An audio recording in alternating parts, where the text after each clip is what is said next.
Squad, back on another video. I'm Recklezz. I'm Chris. So we got Tucker Carlson interviewing, you feel me, Larry. This is the full interview. I know I dropped the video before, but that was more so of, a little clip, a little minute clip. This is the full interview we're going to check out today. Make sure you hit the like button, that subscribe button. Want to know what's going on, what is said.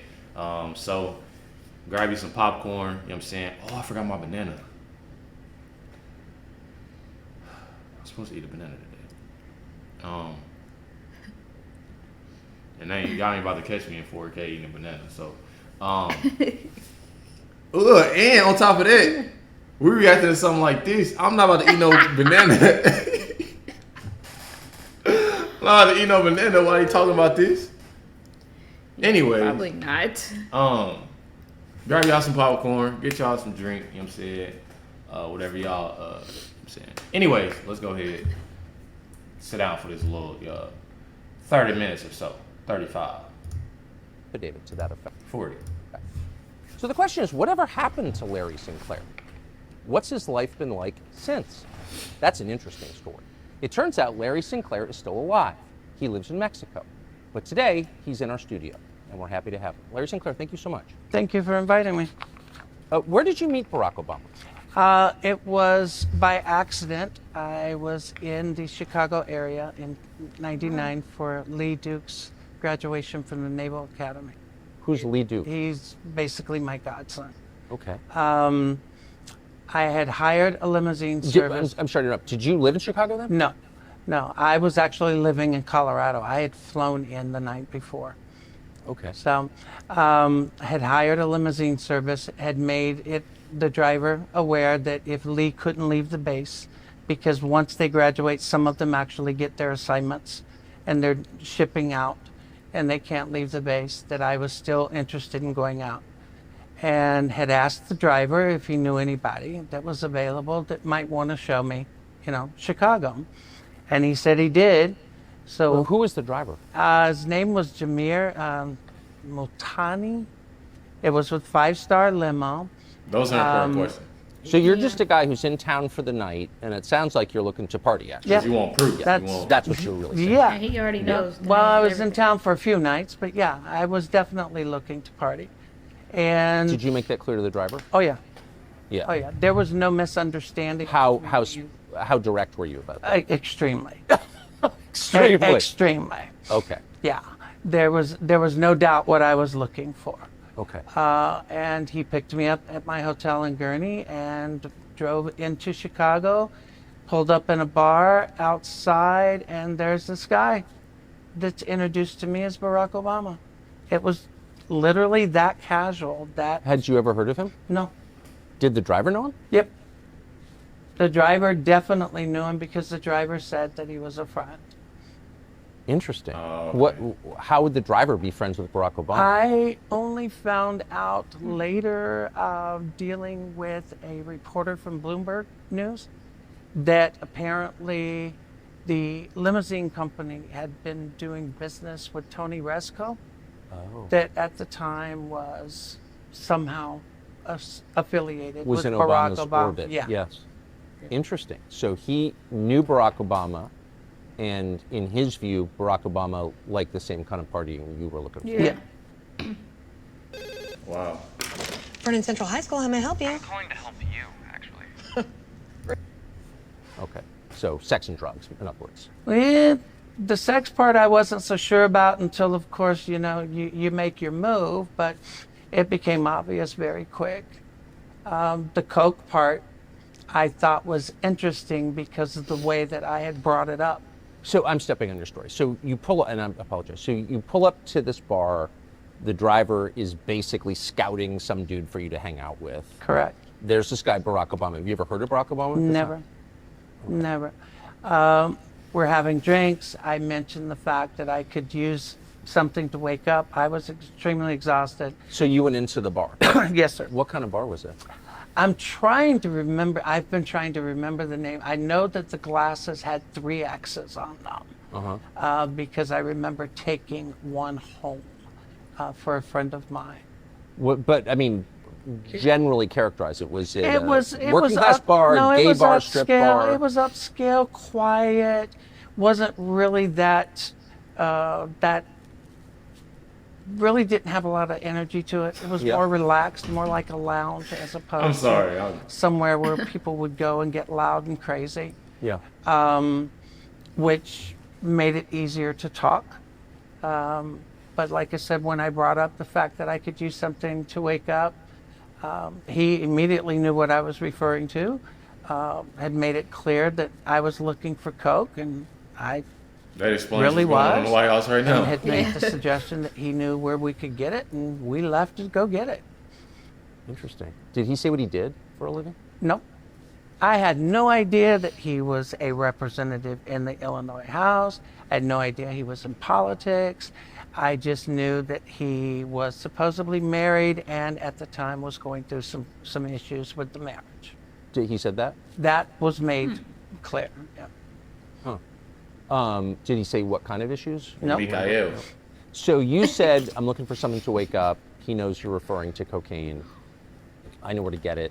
What happens next? We get back in the limo. The driver takes us wherever it is that Barack had instructed him to take us. I had given Barack $250 to pay for coke.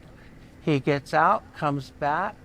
I start putting a line on a CD tray to snort. And you're in the limo. Yep. Driving or parked? No, the driver's driving. Yep. I start to put a line on a CD tray, and I just happen to notice that he pulls something else out of his pocket. And next thing I know, he's got a little pipe and he's smoking. So I don't have an issue with it. I mean, some people smoke, some people snort. Smoking the cocaine? Yes. So as I'm doing a line, I just start, this is the part where you kind of make your move to see where things are going. So I just started rubbing my hand along his thigh to see. I was like, whoa, whoa, whoa, whoa, whoa, whoa. Hey now. Hey now. You know what I'm saying? where it was going, and it went the direction I had intended it to go. So the night became somewhat active sexually and drug-wise in the limo. So you hit on him. Did he seem shocked by that? Not at all. Yeah. I mean, if you're smoking crack with a stranger in the back of a limo, This is wild. like, you got to imagine things might go crazy places. Well, not only imagine it, I look at it this way. I've done a lot of crazy things in my lifetime. I'm a pretty good judge of character, and I pretty much know whether or not I can move in a certain direction with an individual. I didn't feel that I was going in the wrong direction. I just wasn't so sure how much I could trust the individual Right. at first. And that was probably one of my bigger concerns. But the fact that I was already becoming somewhat buzzed, you kind of throw caution to the wind. You weren't sure you could trust the individual. What does that mean? Eh,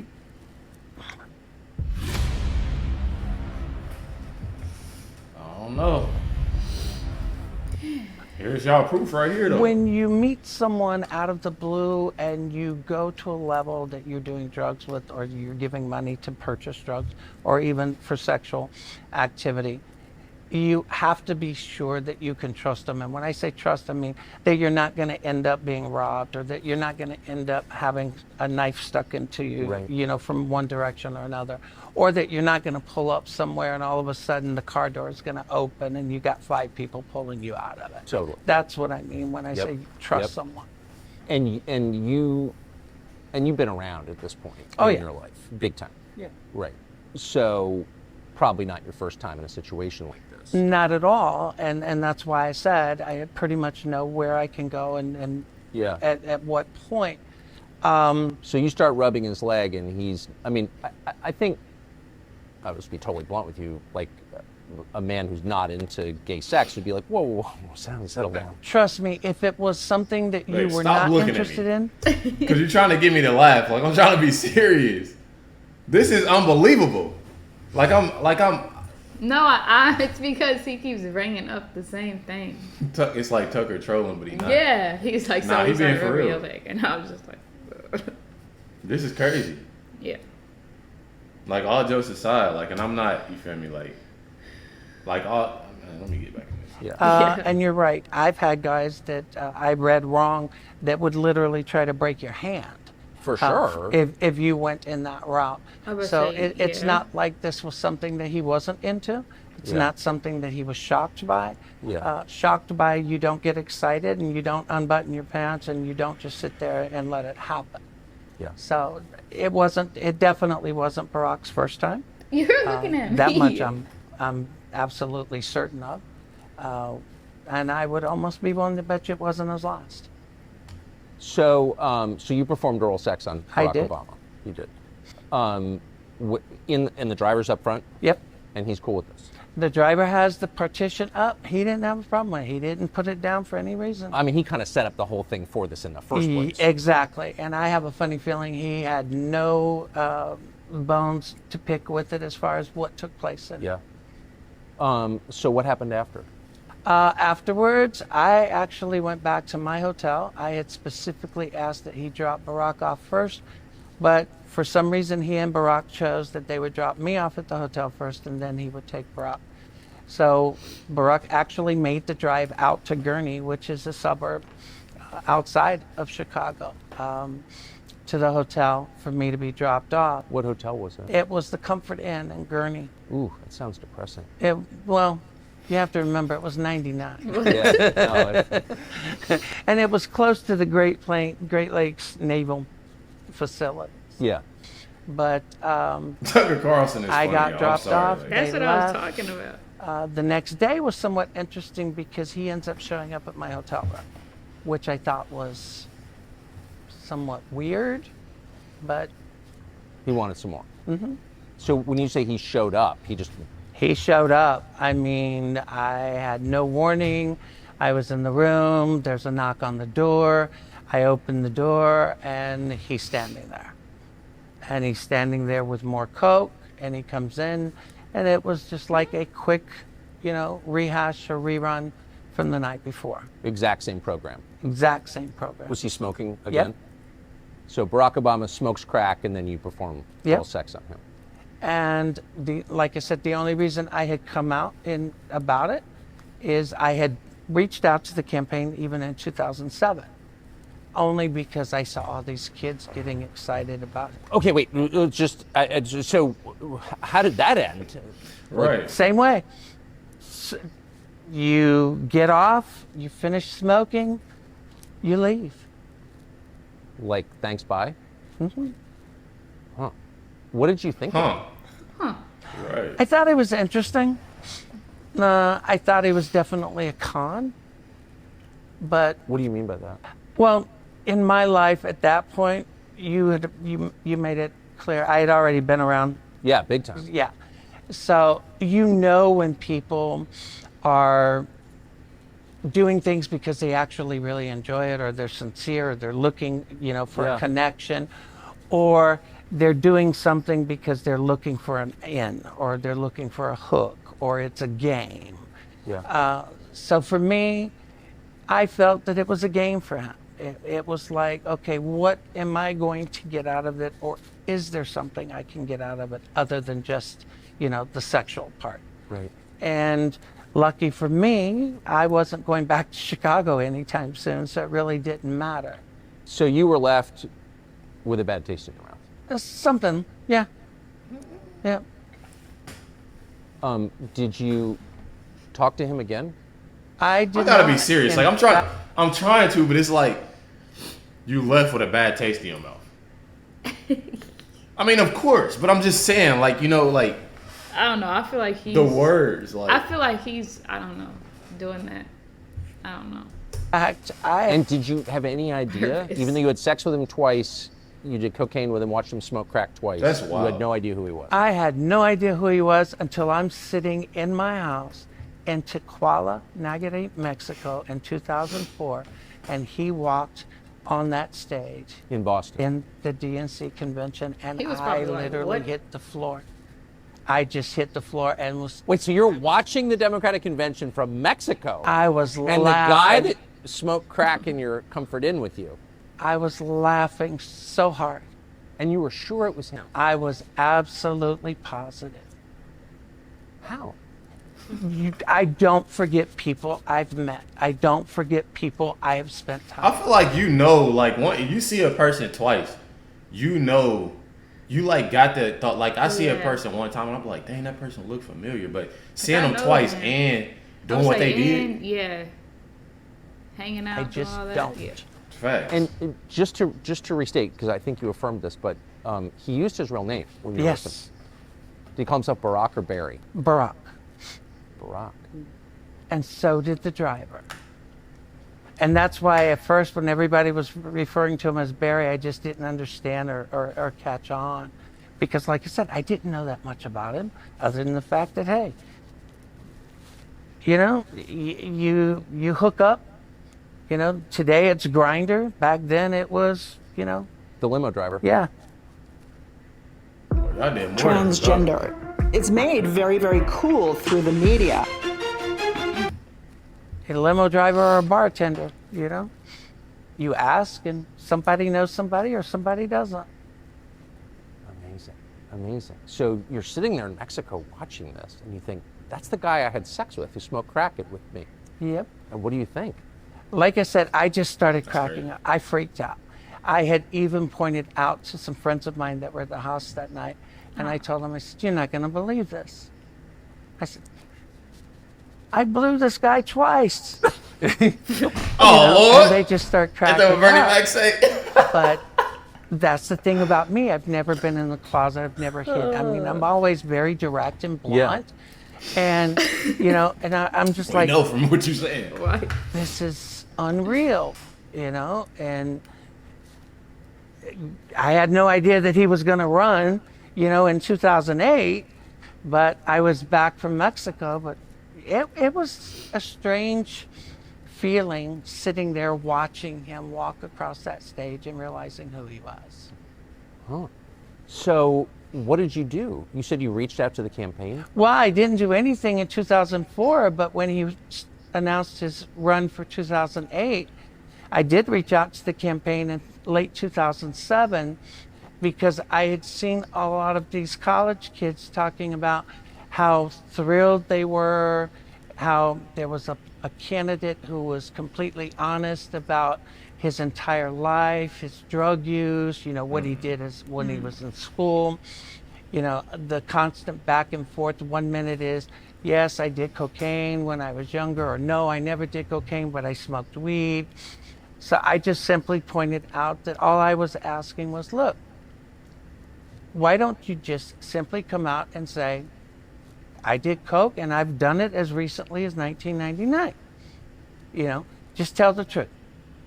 Put it out there and be honest and let it stay as the truth rather than this back and forth. Never did hear anything back from them immediately. Who did you reach out to? Do you remember? I reached out to actually David Axelrod's office in Chicago. I'm trying to remember the letters because it was actually 3 letters. And did you say I had sex with Barack Obama? This is the interesting part. My first contact with the campaign never mentioned the sex whatsoever. Was it more the Probably. smoking? That was Drugs, yeah. actually brought to my attention by someone who eventually reached out to me in late 2007 claiming to be with the campaign but wasn't with the campaign.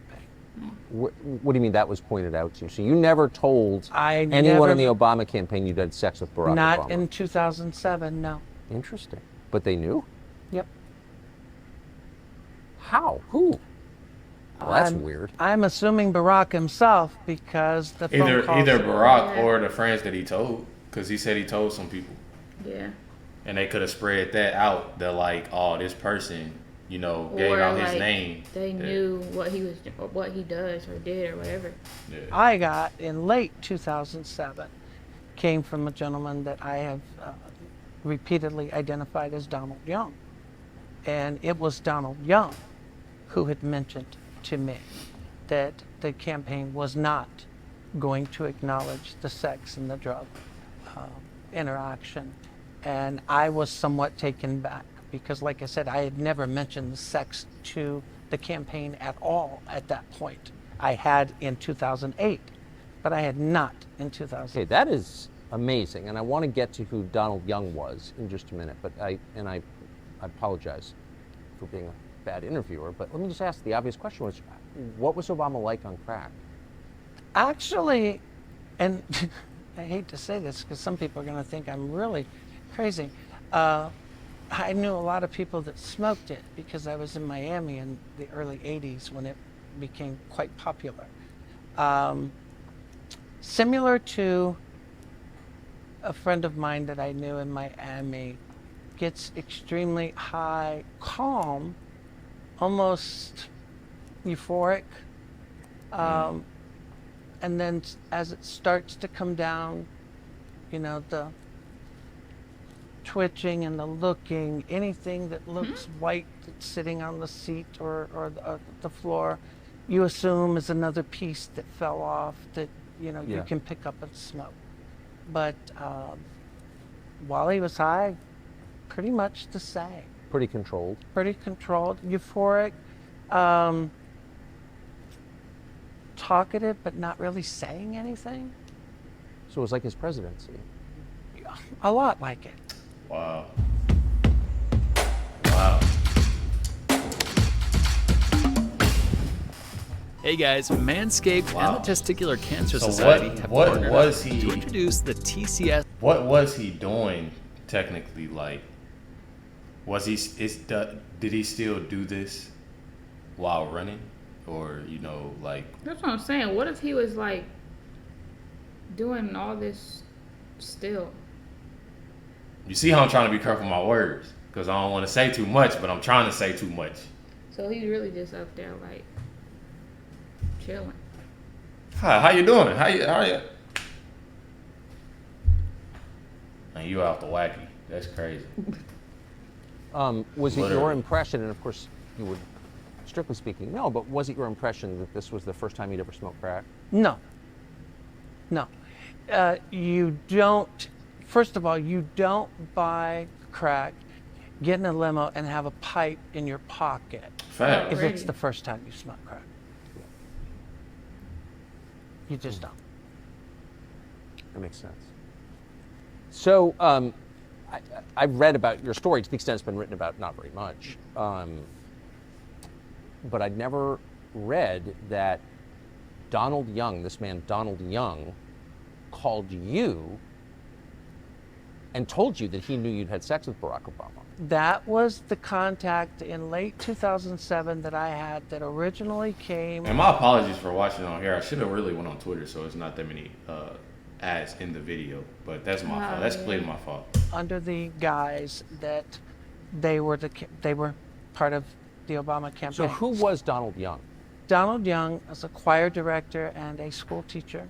He was the choir director at Jeremiah Wright's church in Chicago, the same church that Barack Obama went to. He was also a very openly gay black Yes. man, but very well respected. Did you know him? I had never met him. I had not even realized that the person who was communicating with me had been killed until a good 2 months after. So I'm going to get to that. So Donald Young is the choir director at Jeremiah Wright's church. Yes. And is it publicly confirmed that he knew Barack Obama? Oh, yes. Yes. Donald Young's own mother has repeatedly said that she feels that her son died to protect Barack Obama. It's just interesting that Donald Young would have called you. He's not working directly for the campaign that we know of. Exactly. But somehow he has a copy of your letter. It sounds like maybe Donald Young was on cleanup duty. Somehow he has my phone number. Exactly. And that's exactly what it was, because like I said, the first calls were, I was led to believe that he was with the campaign. The last conversation that I had had with Donald Young, he had actually come clean and said that he had been asked to call me and that his job was to get as much information from me as far as who I had spoken to, who I had given any information to, and to get that to them. He had told me to be careful, to watch myself, and to understand that the Barack Obama campaign was not in any way, shape, or form going to acknowledge anything or come out about anything. and he had made it clear that he had known Barack for quite some time and had had an intimate relationship with Barack for quite some time. He told you that? Yep. And that's when I knew that I could at least trust what I was being told. Originally, I had made it clear I didn't feel comfortable with the phone call because something just didn't seem right. But after a couple of calls, it started to all fall into place. And I had said the same thing to myself. Wait, so you didn't know Donald Young existed? Nope. It sounds like you're not very political anyway. You weren't. I wasn't at the time.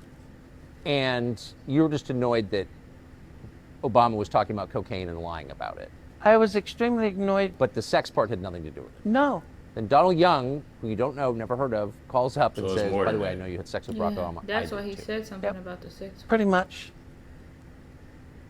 I mean, this is a longer conversation, which we can have in a minute, but I mean, Obama has a wife and kids, and he's telling America what a great family man he is. Is that, or maybe you've seen this a lot, what do you think of that? Well, you know, in 2008, I made it clear that Obama was having marital problems in '99, and everybody in the world said that I was crazy, didn't know what I was talking about. I'm gonna step away for like 2 minutes. DoorDash just got here, and I don't want it sitting outside, but I'm still listening.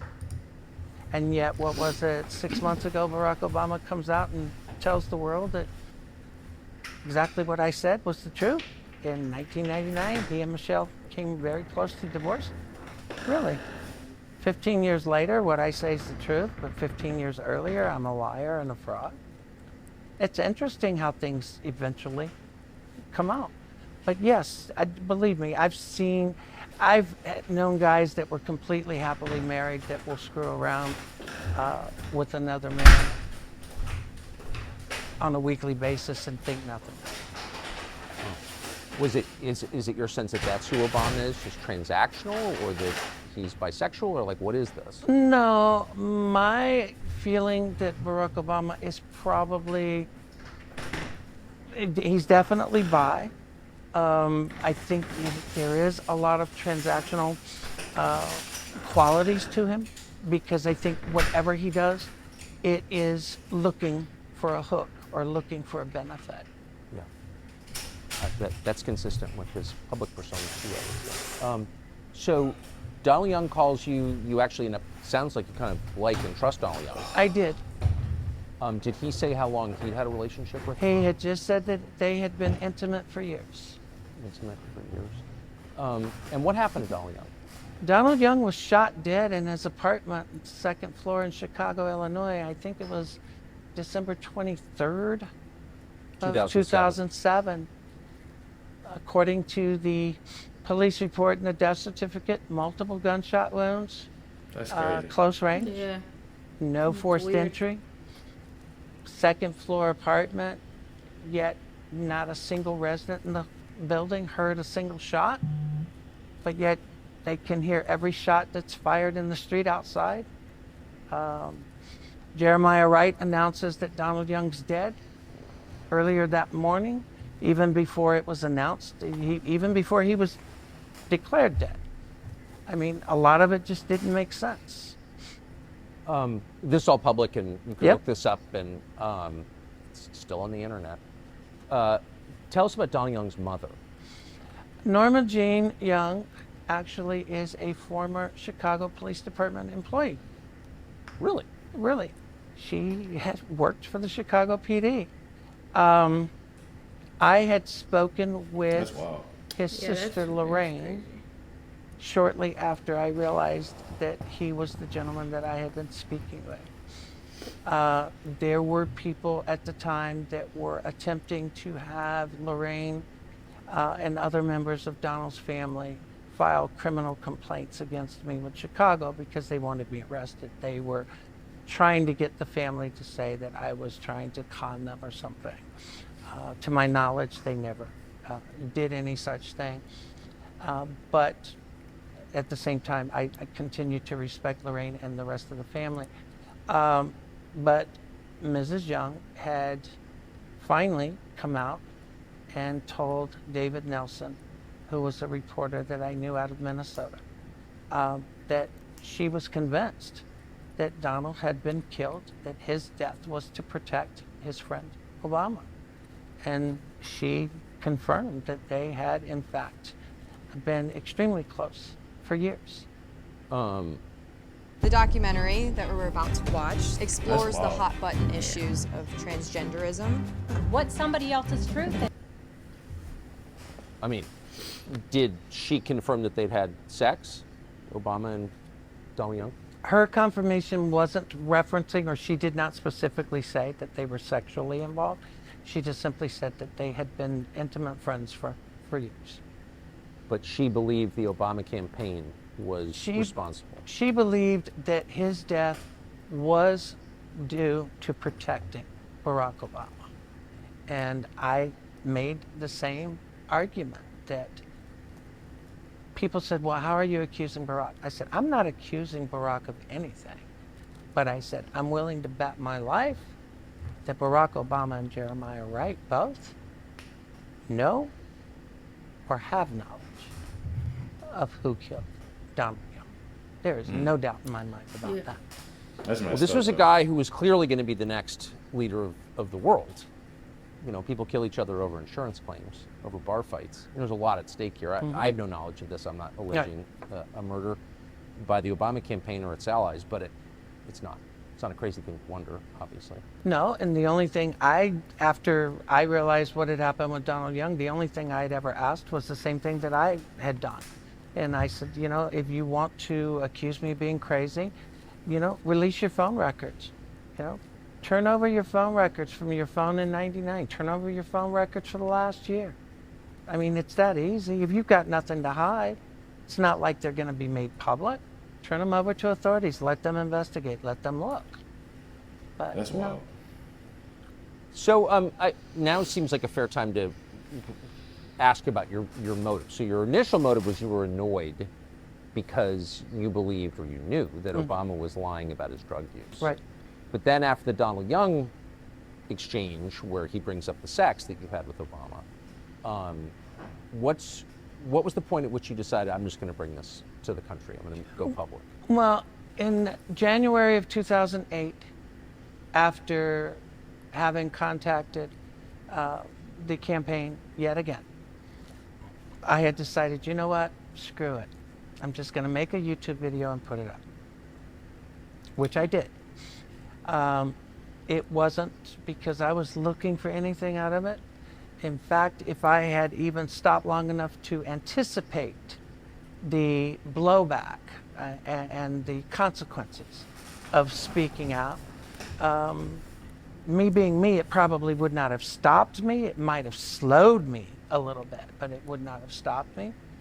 But I figured if you're going to call him out, you can't call him out on part of it. And people said, well, why didn't you just talk about the drug use and leave the sex out? And I said, because if I said he just used drugs and then you found out later it was drugs and sex, you would accuse me of lying because I didn't mention the sex.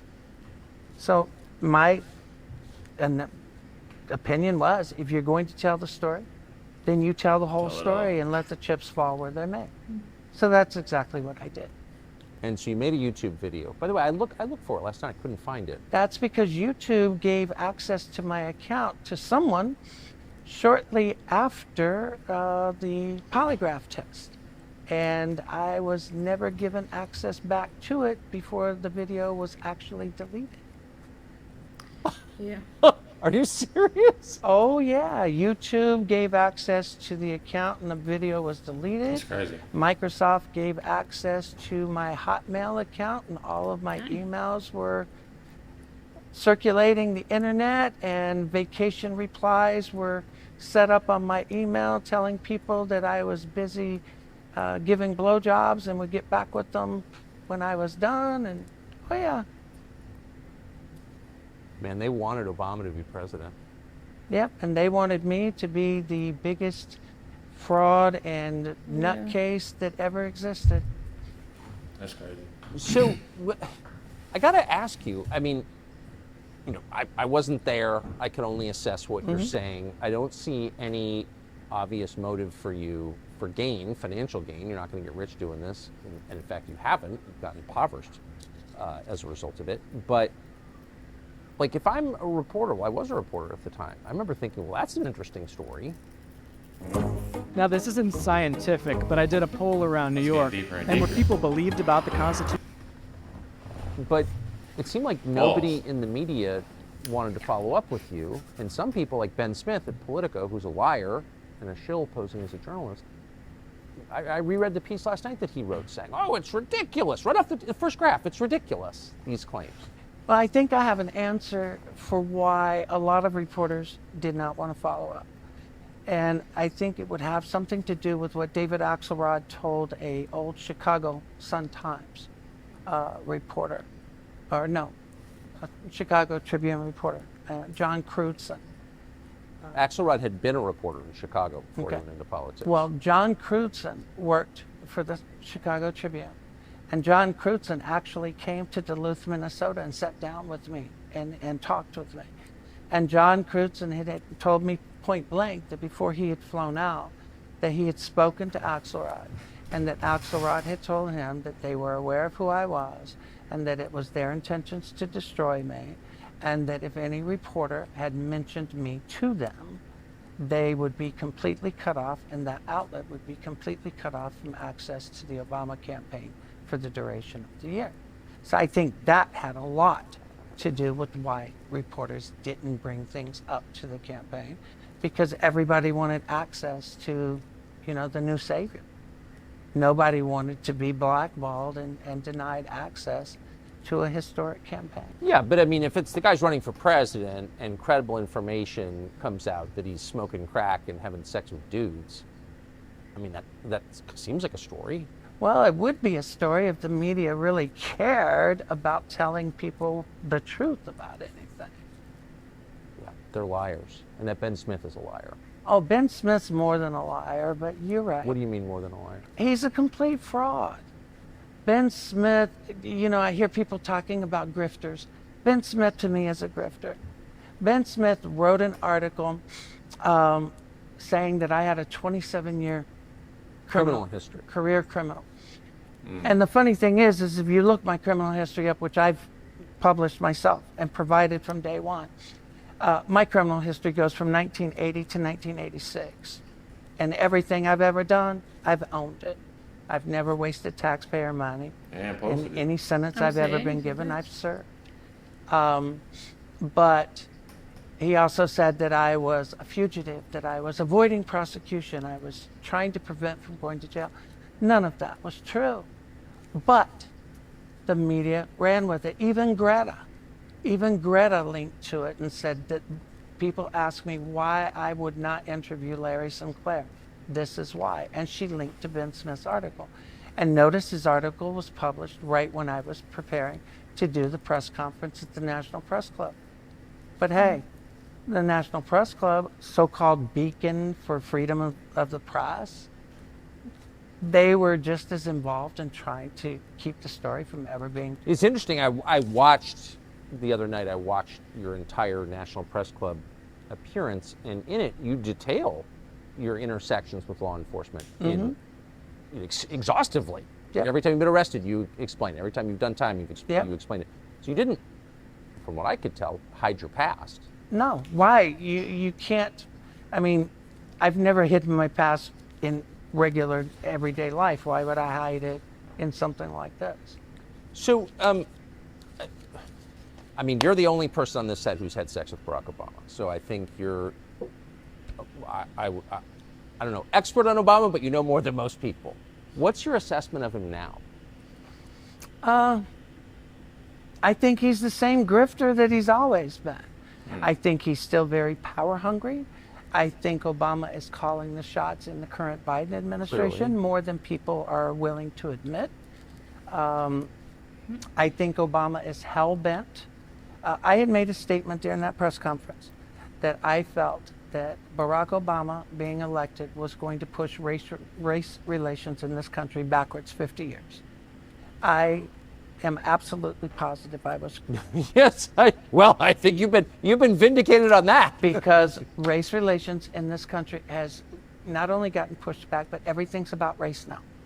Everything is about victimization now. That's crazy. It's interesting though. Yeah, he's obviously a race hater, very anti-white, but he had sex with a white man. So you have to ask, like, is that real? Oh, for him, of course. I would be willing to bet you I'm not the only white person he's ever had sex with, or male, anyway. Yeah. But hey, he's got what he wanted. You know, maybe this will bring other people out to. I was about to say, yeah, maybe other people will speak out about is this. Maybe in DC. Never know. He's living the life. Or He's somebody still behind looked his upon as being the savior of the country. You know, and sadly, people are still giving him that power. And I think it's going eventually to be to the detriment of. Can I just ask you one last question? How did you? I'm just thinking about it. It's very insightful because I knew a lot of people who weren't liberal who voted for Obama purely on the race question. Mm-hmm. And they weren't all self-hating, guilty whites. They were like nice, normal people who wanted to see race relations improve. And that really was the core promise of his campaign. And a lot of people bought it. A lot of smart people bought it. And I saw why they bought it. But you didn't buy it. How did you know that? I grew up in South Carolina in the 1960s and 70s, okay? I've been gay and knew I was gay since 6 years old. Never hid it, okay? Yeah. I grew up in rural South Carolina. And my first job as a kid was cropping tobacco for a family by the name of Rose that were a black family living across the road from my grandparents. So I grew up as a kid, a gay kid, in an era and an area that would get you killed being gay just as quick as you could be hanging being black. So I actually knew the other side of the track before I knew that I was supposed to act like I was above this or above that. I've watched it my whole life. I know when someone plays, when it comes to acting like they're one way and then in reality they're the biggest racists or bigots alive, on both sides, okay? I knew because he was saying one thing in the campaign, and then if people started to actually listen to what he was saying, remember there was a time when he actually told supporters to show up at a fight with a knife, get in people's face, argue with them if they didn't agree to support him, if they didn't agree to vote for him, argue with them, convince them. Come on. You don't make statements like that and tell me that you're not going to make things about race. He did. Man, that is... We gonna end the video here. This is definitely something that is pretty crazy. I don't think a person would just sit there and just tell lies on top of lies, going through what they're going through. So. And he gave all the names, everything. For real. But yeah. Let us know y'all thoughts on this. Let us know y'all thoughts on this. Do you believe it or do you not believe it? I don't really know. Make sure you hit the like button, subscribe button. Another video will be dropped about the fire that's going that went on. So make sure y'all stay tuned for that. Definitely appreciate y'all for tuning in, watching these reactions. Catch y'all next one.